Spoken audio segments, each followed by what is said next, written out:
오늘 드디어 마지막입니다. 십계명 마지막 시간이고요.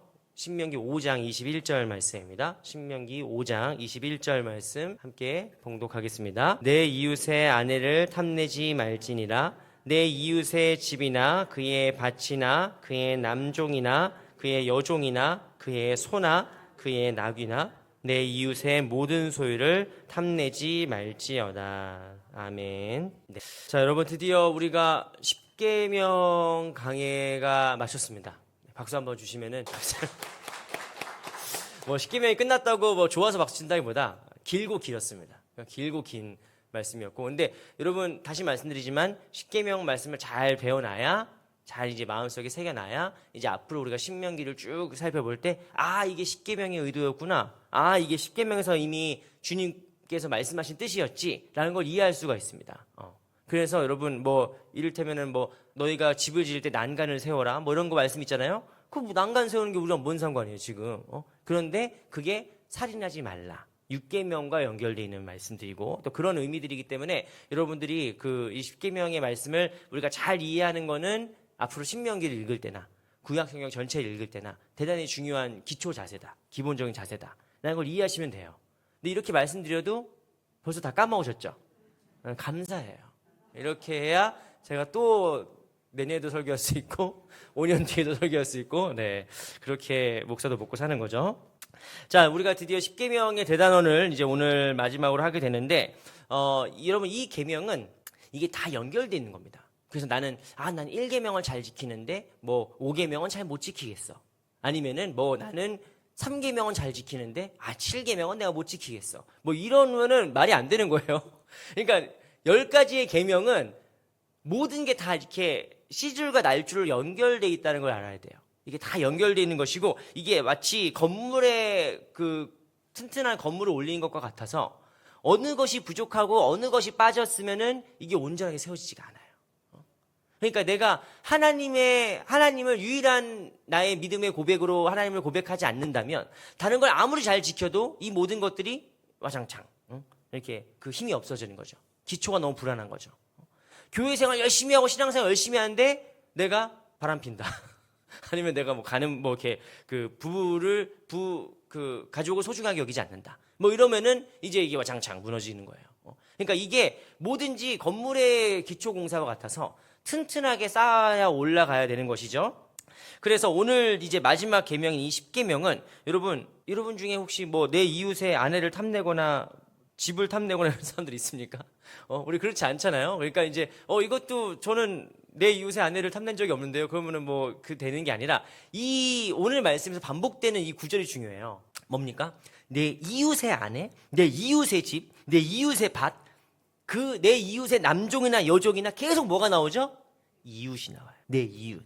뭡니까 그게? 비교하는 거죠. 비교하는 겁니다. 오늘 십계명에서 10번째 계명에서 강조하는 이 어떤 죄와 악의 가장 핵심적인 그건 뭐냐면은 탐심이거든요. 탐욕, 탐심. 근데 이 탐심이 어디서 비롯되냐? 비교에서 비롯돼요. 내 이웃의 아내, 내 이웃의 집, 내 이웃의 밭, 내 이웃의 남종이나 여종. 그러면 이제 그러면은 나는 내 이웃이 타고 다니는 차가 부러운데 그렇게 할 수 있잖아요, 우리가. 이게 우리가 보통 부부싸움을 하는 이유가 뭡니까? 내 이웃의 아내를 보니까 저 집은 삼시세끼 반찬이 삼첩반상 나오더라 뭐 이러면 이제 싸움 나는 거죠. 이제 내 이웃의 남편은 저 집 남편은 뭐 생활비도 탁탁 준다더라 뭐 이렇게 하면서 이제 싸움 나는 거예요. 그런데 이제 그런데 비교가 안 될 수는 없죠. 사람이 살아가면서. 그런데 여기서 중요한 거 뭐냐면 이 비교가 탐심으로 간다는 거예요. 탐심으로. 이게 죄의 뿌리이자 또 죄의 본질이기도 합니다. 여러분 우리 이 자리에 계신 분들은 대체로 이제 인생의 산전수전을 다 겪으신 분들이기 때문에 여러분 우리는 언제 불행하고 언제 행복했죠?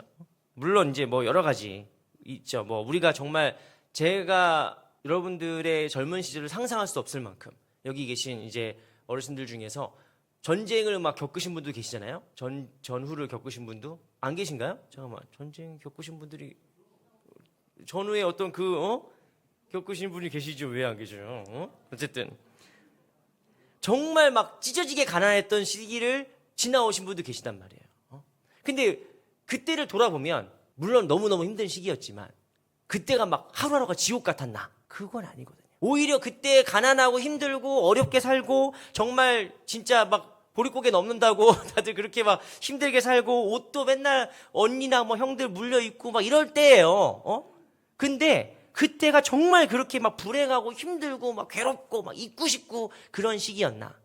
아니면 요즘에 이렇게 굶어 죽는 사람이 없는 이 시대에 사람들이 더 불행하고 우울할까? 이게 우리가 좀 볼 수 있어야 돼요. 여러분, 소위 말해서 지금 계속 몇 주째 이 얘기가 나오는데 소위 말해서 자살률이 30년 전이 많았겠습니까? 지금이 더 많았겠습니까? 비교가 안 돼요. 비교가 안 돼요. 근데 너무 이상하죠? 그때는 더 힘들었단 말이에요. 30년 전에는 그렇게 힘들지 않았어. 30년 전 말을 다시 해야지. 아무튼 전쟁 후에, 전쟁 직후에 얼마나 힘들었어요. 얼마나 힘들. 근데 그 힘든 시기를 지났을 때보다 지금은 훨씬 풍요롭고 지금은 훨씬 먹을 게 많고 지금은 훨씬 더 뭐라도 할 게 많단 말이에요. 그런데 지금 사람들 더 많이 죽어요. 지금 사람들 더 우울해요. 그때는 물론 몰라서 넘어간 것도 있지만 지금 더 사람들이 정신과도 많이 다니고 약도 먹고 그럽니다. 왜 그럴까요? 이 행복과 불행의 근본적인 데는 뭐가 있느냐? 비교가 있는 거예요. 비교가. 옛날에는 비교할 것도 없어요. 그냥 너도 가난하고 나도 가난하고 너도 못 먹고 나도 못 먹고 어차피 서로 다 뭐 힘들고 그랬기 때문에 비교할 게 별로 없어요. 기껏해야 니네 집엔 TV 있더라 뭐 이런 거 있잖아요. 니네 집은 아빠가 자동차 끌고 다니더라 뭐 요 정도가 되게 큰 비교긴 했지만 그래도 그게 별로 뭐 강남이나 가야 그런 게 있는 거지. 제가 살던 쌍문동은 그런 거 없었습니다. 그냥 다 그 동네가 그 동네예요. 그 애가 걔고 뭐 조금 잘 살아봤자 뭐 그 정도지. 나이키 신발 신고 다니는 정도지. 뭐 그렇게 대단한 건 아니란 말이에요. 그런데 요즘은 애들이 누구를 비교한 줄 아십니까? 요즘은 이게 인스타그램이 있고 유튜브가 있고 다 있잖아요. 그래서 연예인이랑 비교해요. 옆 동네도 아니고 그냥 연예인. 돈 막 엄청 많은 사람들 아니면은 유튜브의 인플루언서 이런 사람들을 뭐 비교를 하는 거예요. 그러면서 어떻게 생각하느냐? 나보다 더 화려한 저 사람의 모습, 나보다 더 화려하고 잘 나가는 것 같은 친구의 모습, 나보다 더 넓은 잘 살고 있는 사람들의 모습을 보면서 이 비교에서 뭐가 생기느냐? 탐심이 생기는 거예요. 두 가지 마음이 생깁니다. 비교해서. 현대사회에서 비교해서 첫 번째 우울함이 싹 트요. 나는 그렇게 못하니까. 나는 저렇게 못 누리니까 우울함이 있어요. 근데 두 번째는 무엇이냐? 탐심이 싹 트는 거예요. 탐심이. 여러분 오늘 신명기 5장 21절 말씀에서 하나님께서는 일부러 그렇게 말씀하시는 거예요. 너희들 탐심을 갖지 마라. 너희들 욕심을 갖지 마라. 뭐 탐욕을 부리지 마라. 이렇게 말씀하시는 게 아니라 계속 뭘 말씀하시느냐? 구체적으로 내 이웃의 아내, 내 이웃의 집, 내 이웃의 밭, 이웃의 뭐 어떤 거를 계속 비교하지 말라고 주님께서 말씀하시는 거예요. 그 이유는 무엇입니까? 우리의 시선이 어디에 가 있다? 남한테 가 있다. 불행의 씨앗이 어디서 오는 겁니까? 남을 보고 있는 거예요. 불행의 씨앗이. 여러분, 남을 바라보고 있는 것은 불행의 근본이 됩니다. 물론 우리가 하나님의 자녀로서 저분이 어디 힘든 게 뭐가 있을까? 내가 도와줄 게 뭐가 있을까? 그래서 타자 지향적인 시선과 다른 사람을 돕기 위한 자비와 긍휼의 시선으로 보는 눈과 다른 사람을 지향하는 눈은 다른 거예요. 그러니까 이거는 뭐 정확히 이제 형성된 언어가 없기 때문에 제가 뭐라고 딱히 표현할 수 없는데 타자 지향성이라는 건 이타적인 의미잖아요. 이타적인 의미고 다른 사람을 좀 이렇게 도와주려고 하는 시선을 얘기한다면은 이거는 뭐랄까 남 보느라 자기를 못 보는 사람들 있죠. 남 보느라 자기를 결국 못 돌보는 사람을 얘기하는 겁니다. 여러분 결국에는 인생이 어디서 불행해지느냐? 비교해서 불행해지는 거예요. 그래서 나이 들수록 제일 하면 안 되는 비교가 뭔지 아십니까? 재산 비교랑 자식 비교예요. 제일 쓸데없습니다. 제일 쓸데기 없어요. 저 집 자식은 공부도 잘하고 저 집 자식은 결혼도 잘했고 저 집 자식은 애도 예쁘고 막 얘기하는데 너는 뭐하니? 이렇게 되는 순간 이제 그냥 있었던 관계도 이게 무너지는 거예요. 옆집 애가 대기업 가고 손주가 1등 해가지고 서울대 갔다는 얘기를 듣고 내 자식을 보면은 못나 보여요. 그냥 못나 보입니다. 제가 작년에 소망교회에 있을 때 그 사택을 소망교회에서 사택동을 새로 지었어요. 사택동을 뭐 그 종부세 이런 게 하도 올라가가지고 몇 평 이상 되면 막 세금으로 너무 돈을 많이 나가서 어쨌든 뭐 20평 정도로 해가지고 16 그 목사님들이 사택 16세대가 들어갈 수 있는 그 빌라를 하나 지어버렸어요. 그래서 거기에 들어가는데, 그러니까 16 부목사님들이 같이 사는 거잖아요. 16명의 부목사님 가정들이 같은 빌라에 사는 거잖아요. 그러니까 물론 저희 중에 뭐 그렇게 뭐 사이가 안 좋거나 뭐 시기하거나 그러진 않았습니다. 그런데 이게 너무 눈에 보이는 거예요. 너무 눈에 보여요. 어떤 애는 공부 잘하는 애, 어떤 애는 착한 애, 어떤 애는 뭐 키 큰 애, 뭐부터 시작해가지고 너무 눈에 보이는 거예요. 이제. 우리 애는 어떤 애였을까요? 그 중에 우리 애는 인사 잘하는 애였어요. 뭐 잘난 것도 없어. 그냥 인사는 잘해. 그래가지고 모든 목사님들 사모님들이 세연이 인사 너무 잘해요. 뭐 이렇게 인사 그래 인사 뭐라도 하나 잘하면 됐다. 우리는 이제 그러긴 했는데, 물론 저희는 그걸로 싸우거나 애를 잡진 않았어요. 감사한 일이죠. 근데 거기에서 누구라도 한 명이 저 집은 저렇게 하는데 너는 뭐하니? 이렇게 되는 순간 이게 불행의 씨앗이 돼요. 불행의 씨앗이 됩니다. 비교는 여러분 남의 집이 부러워하다가 내 집이 망가진 수가 있어요. 그 비교는, 그래서 여러분 우리에게 그 어떤 목사님이 하신 말씀인데, 비교는 하나님이 내게 주신 일용할 양식을 소리 없이 훔쳐가는 도둑입니다. 하나님이 내게 일용할 양식을 주셨는데 그거를 비교하면서 훔쳐간단 말이에요. 이 정확한 비유가 어디에서 역사가 됐습니까? 만나에서 역사가 된 거예요. 만나는 뭐냐? 내게 일용할 양식을 매일 아침 내려요. 그걸 갖다 먹으면 돼요. 그런데 남의 떡이 더 커 보인다. 제게 더 맛있어 보이는데? 똑같은 만난데 제게 더 맛있어 보여. 그래서 훔쳐가지고 내가 이렇게 짱 박아두면 어떻게 됩니까? 다음날 썩어버려요. 진짜 이게 기가 막힌 하나님의 원리입니다. 그냥 내게 주신 은혜를 귀한 줄 여기고 살면 돼요.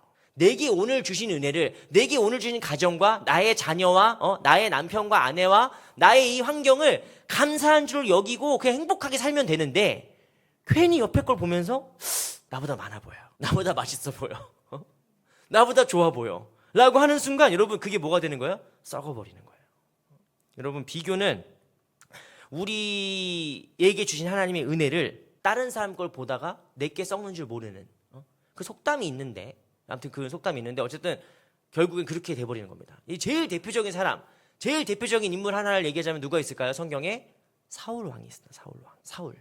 여러분 사울은 어떤 사람이냐? 제가 되게 싫어하는 스타일이죠. 사울은 성경에서 뭐라고 써있냐면은 이스라엘 사람들 중에서 가장 용모가 뛰어나고 모든 이스라엘 사람들의 어깨에 머리를 하나 더 붙인, 그러니까 키도 크고 싸움도 잘하고 집안도 좋고 뭐 완벽한 인간이에요. 사울은 원래. 근데 이제 하나님이 사울이 불순종한 걸 보고 다윗에게 기름 붓죠. 이제 하나님께서 이미 심판이 내려진 겁니다. 사울을 통해서 이스라엘 왕위를 계승하지 않겠다고 하나님이 선언하세요. 그 다음에 다윗에게 기름을 붓는 거예요. 근데 그럼에도 불구하고 사울은 괜찮았어요. 심지어 다윗이 이렇게 막 하프 치고 이렇게 막 연주하고 이게 수금 연주하고 그런 거를 사울이 되게 좋아했다니까요. 되게 예뻐했어요. 그런데 어떤 사건이 벌어집니까? 골리앗을 만나는 거죠. 전쟁이 이루어지고 골리앗을 만났는데 사울 왕이 나가서 싸울 수도 없고 온갖 장수를 다 보내봤자 골리앗한테 덤빌 수가 없는 거예요.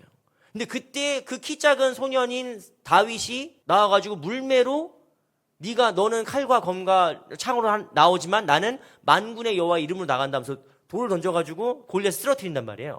그래서 어떻게 되느냐? 사무엘상 18장 말씀 보겠습니다. 사무엘상 구약성경 사무엘상 18장 말씀. 사무엘상 18장 7절 말씀 함께 봉독하겠습니다. 시작. 여인들이 뛰놀며 노래하여 이르되 사울이 죽인 자는 천천히요 다윗은 만만히로다 한지라. 사람들이 주책이지. 사람들이 그냥 가만히 있어야 되는데 잘하니까 막 사울은 천천히지만 다윗은 만만이다. 그래서 이렇게 사람이 눈치가 있어야 돼요. 눈치가 있어야 돼. 가끔 이렇게 눈치 없는 사람들이 사람을 곤란하게 만드는데, 그러니까 이게 비교가 되는 거예요. 하나님이 먼저 기름 부으셨지만 사람들이 알기 시작하는 거예요. 야, 사울도 위대한 사람이고 사울도 영웅인데 다윗은 더 대단하네? 야, 최고네? 라고 하기 시작하는 거예요. 근데 그때 마음속에 어떤 마음이 드느냐. 사울이 9절 말씀 보시면은 9절 말씀 함께 봉독합니다. 시작. 그날 후로 사울이 다윗을 주목하였더라. 주목했어요. 여러분, 주목했다는 게 어떻게 주목했을까요? 어떤 눈빛으로? 사울이 다윗을 보면서 파이팅! 다윗 만만 다윗 최고! 잘해봐! 이런 눈으로 봤을까요? 이렇게 봤지. 어디 하나 보자고 이렇게. 응? 비교하기 시작하는 거예요. 비교가 이 모든 불행의 씨앗이 됩니다. 여러분, 사울이 만약에 자기가 하나님께 심판받은 걸 이미 알았어. 그 하나님 이미 결정이 끝났어. 다윗에게 기름을 부었어요. 그러면 사울이 만약에 하나님 어쩔 수 없네요. 모세처럼. 모세도 하나님 저 약속의 땅을 건너가게 주옵소서 아무리 기도해도 하나님이 안 된다고 하잖아요. 너는 다시는 그 일로 내게 말하지 말라. 하나님께서 말씀하신단 말이에요. 그럼 모세는 어떻게 합니까? 거기서 꼬장 부리는 게 아니라 이제부터 이스라엘 자손들을 위해서 진액 같은 유언을 남기는 게 신명기예요. 여러분, 내가 끝났다는 말이 좀 어색하네요. 내가 만약에 뭐 이제 은퇴를 하거나 내가 이제 내 소임을 다 했다면 다음 사람이 더 잘 되게 하는 게 더 아름답죠. 그거 우리가 머릿속으로 너무 잘 알죠. 근데 그게 쉽지 않습니다. 사울이 만약에 자기가 이제 한마디로 하나님께 은퇴 선고를 받은 거잖아요. 그럼 사울이 다윗에게 다윗아 일로 와봐. 그래서 네가 이제 하나님이 곧 너를 왕으로 삼으실 건데 내가 못한 게 참 많다. 내가 잘못한 게 많으니까 너는 그러지 말아라. 라고 하면서 도와줬으면 여러분 얼마나 아름답습니까? 얼마나 아름다워요. 그리고 사울도 비극적으로 저기 그 전투에서 비극적으로 죽지 않습니까? 길보아 산에서 사울도 길보아 산에서 비극적으로 전사해요. 거기서 비참하게. 그것도 자기가 너무 아끼던 그 사랑하는 아들 요나단과 같이 그거 전사한단 말이에요. 그런데 만약에 사울 왕이 자기의 한계를 인정하고 다윗을 세우면서 잘하라고 응원해주고 격려해주고 지지해주고 백성들이 사울은 천천히요 다윗은 만만이다 할 때 쉽지 않지만 사울이 그래 내 다음 사람이 나보다 더 잘해야지 내 다음 왕이 나보다 더 훌륭해야지 이렇게 막 지원하고 지지했으면은 둘 다 행복할 수 있었어요. 그런데 사울이 그거 못했지. 왜 못합니까? 이 비교 때문에 그래요. 사울은 천천히요 다윗은 만만이다. 이 말이 사울에게는 평생 죽을 때까지 떠나지 않는 비교예요. 그러면서 어떤 마음이 듭니까? 탐욕이 들죠. 탐심이 들죠. 여러분, 우리도 인생이 행복해지는 인생의 방법은 잘 모르겠어요. 너무 방법이 많으니까. 우리가 어떻게 하면 행복해지냐? 그건 방법이 한두 개가 아닌데? 근데 어떻게 하면 불행해지지 않은지는 분명합니다. 어떻게 하면 되죠? 비교를 하지 않으면 돼요. 비교하지 않으면 적어도 불행해지진 않습니다. 비교하는 순간 불행해지는 거예요. 그러면은 비교를 해서 탐심이 생겼다. 탐심이 생겼어요.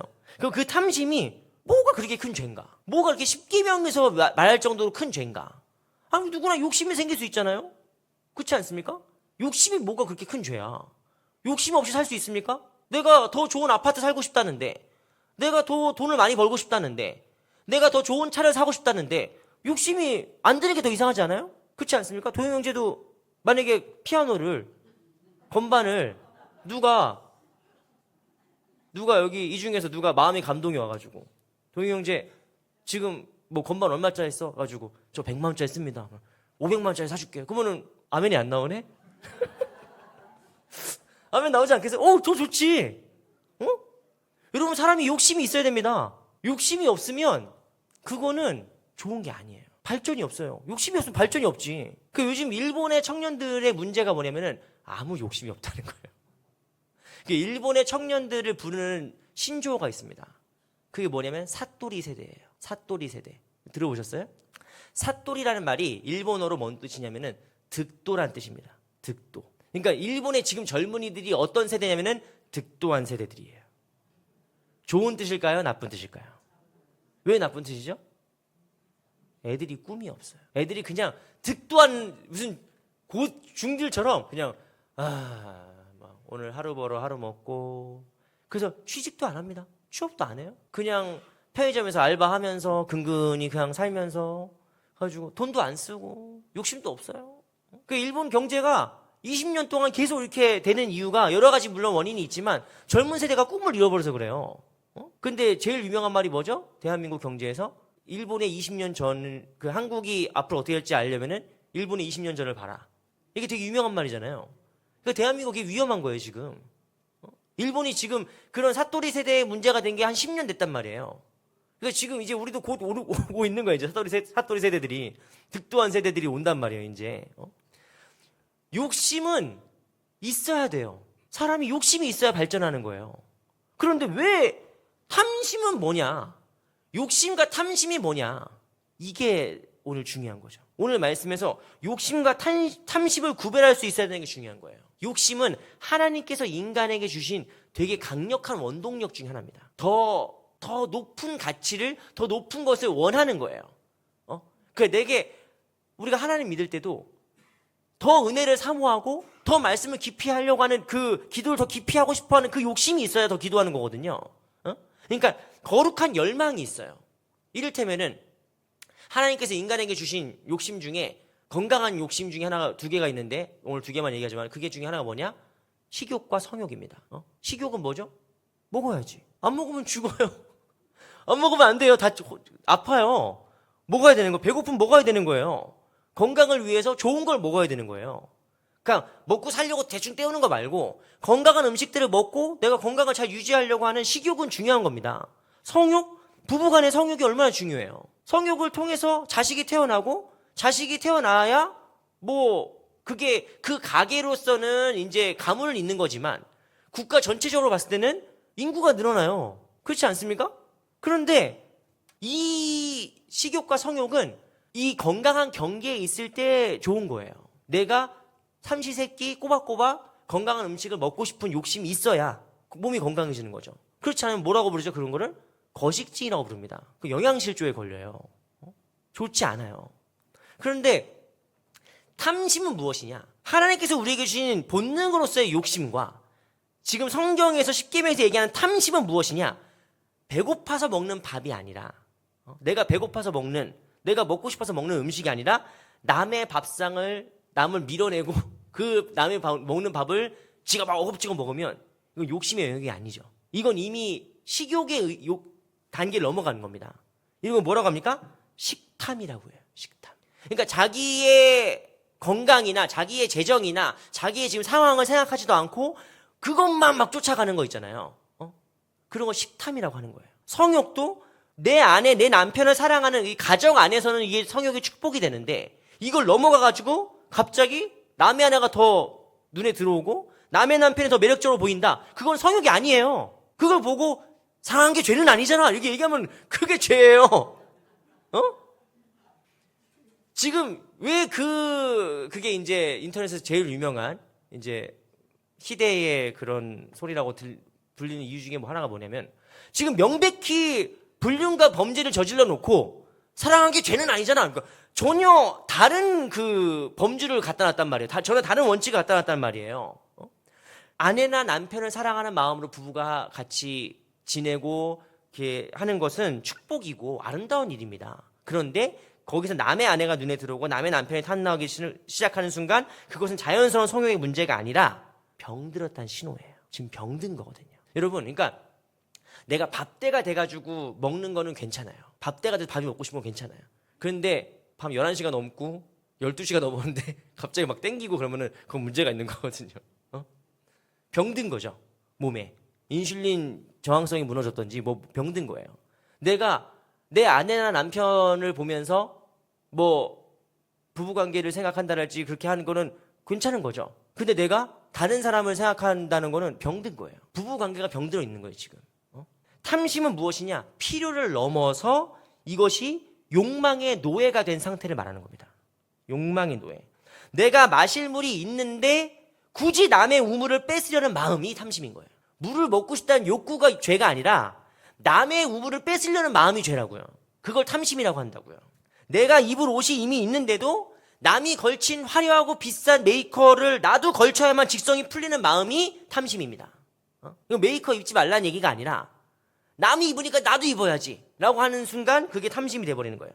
여러분, 그래서 결론적으로 한마디로 뭐냐? 욕구는 하나님이 주신 본능이고 선물입니다. 이 욕구를 잘 우리가 발전시켜야 우리가 더 발전할 수 있는 거예요. 뭐든지. 그런데 탐심은 무엇이냐? 우리의 욕구에 마귀가 장난질을 치는 거예요. 변질시켜 놓는 거예요. 너도 욕구 있잖아. 근데 마귀가 주는 욕구는 탐심이라고 부르지 욕구랄지 본능이라고 부르지 않습니다. 여러분, 그래서 불교가 그렇게 탐심을 가장 그 죄의 근원으로 보는 거예요. 불교에서 말하는 인간이 이 사바세계에서 고해를 겪는 걸 뭐라고 합니까? 왜 그렇게 겪느냐? 탐진치 때문에 겪는다고 하는 탐진치. 탐욕과 분노와 어리석음 때문에 겪는 것이다. 이런 거예요. 그래서 불교의 모든 수행은 결국 뭘 다스리는 거냐? 탐욕을 다스리는 거예요. 탐욕을. 근데 이제 성경은 인간이 그게 다스릴 수 있냐 봐라. 그게 다스릴 수 있어지냐 인간이. 모르겠어요. 뭐 있는 사람이 있을 수는 있겠는데 제가 본 사람 중에 제가 옛날에 인터뷰를 보면서 되게 정직하다고 봤던 분 중에 한 분이 달라이 라마인데 달라이 라마가 옛날 그 외국에서 기자가 달라이 라마한테 평생 동안 수행하시고 명상하시고 그러시는데 어떠세요? 그러니까 그분이 달라이 라마가 명상의 좋은 점과 뭐 이런 거 막 얘기하시는 거예요. 그래서 그러면은 선생님께서는 평생 동안 명상하시고 수행하시면서 제일 힘든 게 뭐예요? 라고 얘기했는데 그때 그 달라이 라마가 어떻게 했냐면은 약간 조금 민망한 얘기이긴 합니다만 자기 아랫도리를 이렇게 가르치면서 힘들다고. 저는 그 얘기를 보면서 되게 정직하다. 인간적이다. 싶은 거예요. 여러분, 인간에게 욕구와 탐심과 이런 것들은 완벽하게 그 절제가 되지 않습니다. 인간이 왜 죄인인지 아십니까? 하나님이 주신 그 욕구가 탐욕으로 물들어 있을 때가 너무 많아요. 너무 순식간에 탐욕이 돼버리는 거예요. 그래서 우리는 언제나 우리의 욕구가 탐심으로 바뀌는 것을 경계해야 되는 거예요. 항상 주의해야 되는 겁니다. 장로교의 아버지인 장깔뱅은 탐심을 뭐라고 얘기했느냐? 하나님의 섭리에 대한 반역이라고 얘기했어요. 왜? 하나님이 우리에게 일용할 양식으로 먹이신다는 걸 믿지 않는 거예요. 탐심이 왜 죄가 됐느냐? 단순히 욕심부터 죄가 되는 것이 아니라 하나님을 믿지 않는 거예요. 여러분, 이걸 제일 드러내는 사건은 우리 말씀 하나만 더 찾아봅시다. 여호수아 7장 말씀. 여호수아 7장 말씀 한번 보겠습니다. 여호수아 7장 21절 말씀 한 절만 같이 읽겠습니다. 구약성경 여호수아 7장 21절 말씀 함께 봉독합니다. 시작. 내가 노략한 물건 중에 시날산의 아름다운 외투 한 벌과 은 200세겔과 그 무게가 50세겔 되는 금덩이 하나를 보고 탐내어 가져갔나이다. 보소서 이제 그 물건들을 내 장막 가운데 땅속에 감추었는데 은은 그 밑에 있나이다 하더라. 아간의 범죄가 무엇이냐? 이건 뭐 너무 길어지니까 제가 빨리 말씀드리면 여러분 여리고에서 하나님의 놀라운 승리를 봤어요. 기적적인 승리를 봤습니다. 그 이스라엘 백성들이 이제 약속의 땅에 들어가가지고 여호수아와 함께 와 진입을 하고 있는데 여리고랑 비교도 안 되는 아이성에서 36명이 죽어요. 전쟁에서. 힘도 못 써보고 죽어버려요. 그래서 이 일이 왜 이렇게 됐나? 왜 이렇게 일이 됐나? 그래가지고 제비를 뽑습니다. 이 범죄가 있는데 하나님이 지금 말씀하시는 거예요. 이스라엘 중에 범죄가 있다. 내가 이 범죄 때문에 너를 약속의 땅으로 들여버릴 수가 없다. 그래서 하나님이 여호수아가 누구죠? 라고 하나님이 안 알려줘요. 제비를 뽑으래. 제비를 뽑습니다. 제비를 뽑으니까 이스라엘 전체가 제비를 뽑아요. 그런 다음에 지파를 뽑아요. 근데 가문을 뽑아요. 그 다음에 아간이 뽑히는 거예요. 그래서 아간이 뭐라고 얘기합니까? 21절 우리가 읽은 것처럼 내가 뭐 아름다운 외투 한 벌과 은 200세겔과 뭐 50의 금덩이를 보고 탐내어 가져갔나이다. 보고 탐내어 가져갔나이다. 이게 탐심의 근원적인 메커니즘이에요. 왜 탐심이 생깁니까? 그걸 보고 탐내서 가져간 거죠. 하나님께서 왜 오늘 십계명에서 내 이웃의 아내나 내 이웃의 남편이나 내 이웃의 집이나 이웃의 밭이나 이웃의 것을 계속 탐내지 말라고 말씀하시느냐? 욕심 자체가 잘못돼서 그런 게 아니라 그걸 보고 견물생심이 되니까 그런 거예요. 하나님이 왜 굳이 제비를 뽑은 줄 아십니까? 아간한테 기회를 준 거예요. 너 빨리 회개해라. 너 네 이름 뽑히기 전에 빨리 회개해라. 빨리 너의 탐심을 내려놓고 회개하고 하나님 앞에 돌아와라 라고 얘기했는데 그 수만 명의 제비 뽑히는 가정께서 아간이 계속 숨어 있었던 거예요. 계속 숨어 있었다고. 그러니까 하나님이 결국에는 아간이 뽑히고 아간만 죽은 게 아니라 그 가문이 다 죽어요. 탐심이 무서운 겁니다. 여러분, 우리가 이제 그래서 다시 말씀드리지만 우리가 이제 앞으로 오늘부터 수행을 해서 탐심을 없애봐야지. 하나님 내 마음에 탐심을 거두어가 주십시오. 그래서 거두어지는 분이 있으면은 진짜 제가 얼마 되지 않은 제 전 재산이라도 제가 드릴 수 있습니다. 근데 내가 왜 이렇게 전 재산까지 걸을 수 있느냐? 우리는 탐심을 거둘 수가 없기 때문에. 우리 중에 그 누구도 이 욕심과 우리의 정당한 욕심, 정당한 욕구가 눈만 살짝 뜨면 갑자기 탐심으로 바뀌어요. 하나님이 주신 건강한 성욕이 진짜 다른 매체나 미디어나 드라마나 영화 하나 살짝 잘못 봐도 탐욕으로 바뀌어버려요. 그런 시대를 살고 있어요, 우리가. 그래서 우리가 어떻게 탐욕에서 자유로울 수 있겠습니까? 달라이라마가 평생을 수행을 해도 안 된다는데 우리가 일상생활 살아가는 우리가 어떻게 그런 탐욕에서 우리가 자유로워질 수 있겠어요? 근데 그때 하나님께서 그냥 너희는 어쩔 수 없는 죄인이니까 그렇게 살아라 이렇게 말씀하시는 게 아니에요. 여러분, 불교는 무아를 가르칩니다. 무아. 모든 탐욕과 모든 번뇌와 여기서 해탈을 해가지고 열반에 이르러서 무아가 되는 게 걔네들의 꿈이에요. 근데 그건 불가능해요. 그건 불가능해요. 성경은 뭐라고 얘기하느냐? 무아가 아니라 성화를 얘기하는 거예요. 성화를. 여러분, 말씀 한 구절만 더 봅시다. 빌립보서 4장 12절. 빌립보서 4장 12절 말씀, 12절 13절 말씀, 이 말씀만 우리 봉독하고 마치려고 합니다. 빌립보서 4장 12절 13절 말씀 우리 함께 봉독하겠습니다. 시작. 나는 비천에 처할 줄도 알고 풍부에 처할 줄도 알아. 모든 일 곧 배부름과 배고픔과 풍부와 궁핍에도 처할 줄 아는 일체의 비결을 배웠노라. 내게 능력 주시는 자 안에서 내가 모든 것을 할 수 있느니라. 아멘. 성경이 말하는 건 무엇이냐? 자족하는 법을 배우는 거예요. 이 탐심의 세상에서, 이 탐욕의 세상에서 우리가 자족을 배울 수 있는 거예요. 내가 풍요로우나 궁핍하나, 내가 강하나 약하나, 내게 능력 주시는 자이신 예수 그리스도와 동행할 때 우리가 탐심의 세계가 아니라 주님께로부터 능력을 공급받는 자족의 세계로 들어간단 말이에요. 여러분, 그래서 이 10계명의 10번째 계명인 다른 내 이웃의 아내를 탐하지 말고 그 다른 사람에게 탐욕을 품지 말라는 말씀은 우리가 우리 힘으로 지키라는 게 아니에요. 우리 힘으로 어차피 이걸 다 이룰 수도 없어요. 어떻게 됩니까? 주님과 함께 있어서 내게 주신 은혜를 돌아보고 기억하고 자족할 때 우리가 이 탐심의 세계에서 더 여유 있을 수 있는, 더 웃을 수 있고 더 생명의 길로 갈 수 있는 것입니다. 여러분, 우리가 지난 거의 한 석 달 이상 십계명 말씀을 쭉 살펴봤습니다. 십계명 말씀을 쭉 살펴보는데 이 말씀 신명기 앞으로 우리가 계속 보면서 계속 다시 반복되고 할 거예요. 근데 중요한 건 무엇입니까? 이 말씀을 그냥 문자 써 있는 그대로만 지켰다고 땡이면 이게 율법주의가 되는 거예요. 살인하지 말라. 사람 안 죽였는데요. 간음하지 말라. 바람 안 폈는데요. 이게 땡이 아니라 이 말씀 안에 있는 깊은 영적인 원리들이 있어요. 이 원리들을 우리가 마음속에 새기고 말씀에 비추어서 우리가 좌로나 우로나 흔들리지 않고 늘 중심으로 걸어가려고 할 때 우리가 십계명은 결국 무엇을 위한 겁니까? 하나님의 백성이 살아가는 삶의 방법이거든요. 삶의 원칙이거든요. 우리가 주님께서 우리에게 보여주시는 그 생명의 길로 걸어가는 저 여러분들 다 될 줄을 믿습니다. 네, 우리 함께 찬송가 310장 찬양하겠습니다.